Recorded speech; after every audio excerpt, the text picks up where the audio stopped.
we are going to make a miniature solar system.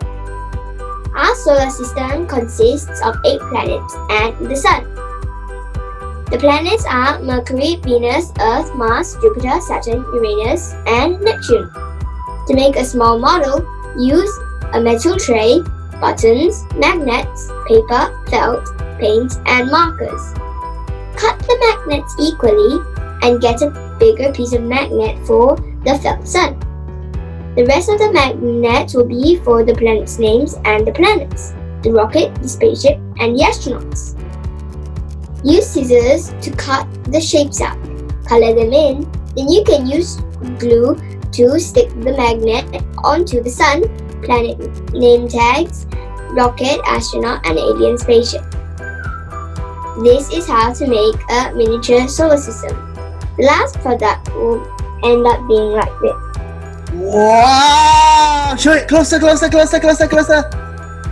Wow, look at that! It's really cool. So, alright, finish up your video first, Giselle, before we talk about your stuff.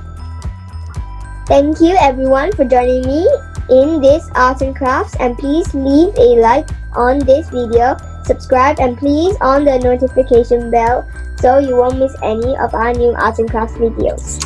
Thank you.